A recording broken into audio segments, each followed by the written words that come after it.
My name is Harrison Cyr. I am an intern at the Carnegie Center. I go to Community Montessori School, and I am going to interview Sarah Frederick today.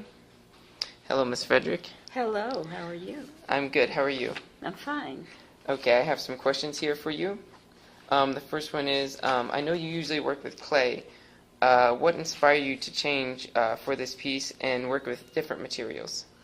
Well, truthfully, I don't usually work with clay anymore. There was kind of pause in my life in clay due to a move, a new studio, and then an accident, and then doing some handwork, and I took up rug hooking of all things because it was a sit-down activity I could do, and that led to taking a fiber class at the University of Louisville, and the first class I took was in paper, which is paper. Handmade paper, old paper, traditional paper, is a fiber-based product made basically from cotton, linen, and other vegetable fibers, vegetable and plant fibers. Paper, like copying paper, is made from wood. The massive quantities of paper that we see in the world are really wood-based.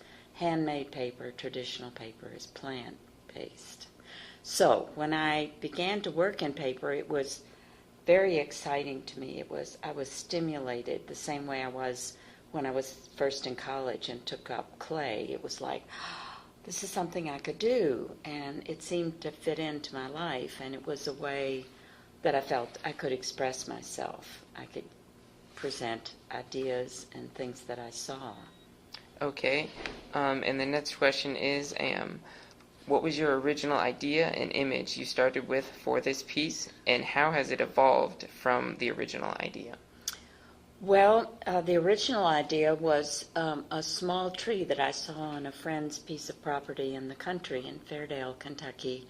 It was a small pawpaw tree. My friend tries to cultivate pawpaws. It's an old-fashioned fruit, and you don't see them much anymore. And they're not sold in markets because they have like 18 seeds in them. But it's a pretty small tree, and I'd never seen one this small, and it was covered with long, heavy yellow leaves just hanging down. And it was such a beautiful color and such an image, I thought, I have to do something with that. So I began just making the leaves. I just started out making yellow leaves. I had a mold, and I could pour the paper into these molds and come out with flat leaves rather than a big sheet of paper. And I wasn't sure how I was going to mount them. I hung them up under a work lamp that I have in my studio, and they looked really nice with light on them from above. But it ended up being light from behind in a light box that I built with a friend. And once that was done and we hung up banks and banks of leaves in front, the light box seemed too bright. So it took a long time to figure out quite what to do, and it came to like covering the light box with a yellow paper and taking away some of the leaves, and that made it much gentler. I wanted to look at leaves and have them look as though sun were shining on them, but there was just no way to get that, so this backlighting.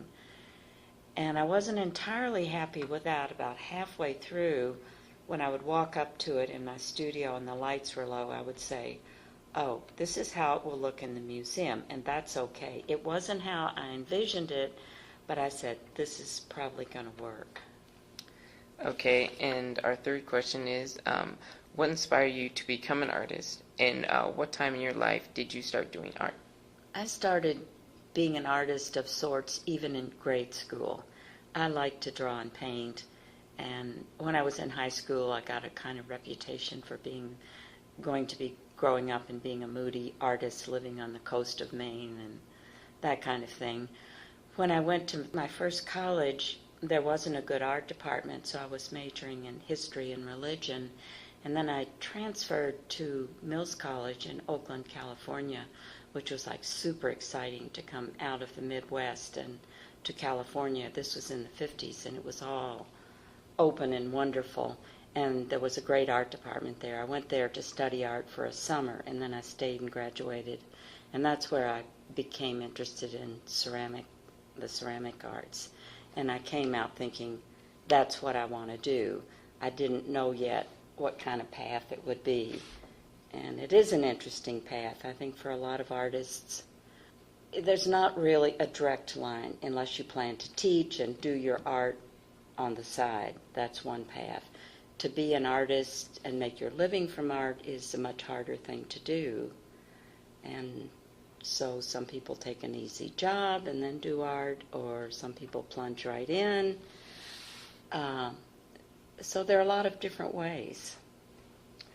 Okay, and our fourth question is, if you could tell an aspiring artist one thing, what would it be? I would say study with as many people as you can. Seek out teachers whose work you like, whose work you would like to follow.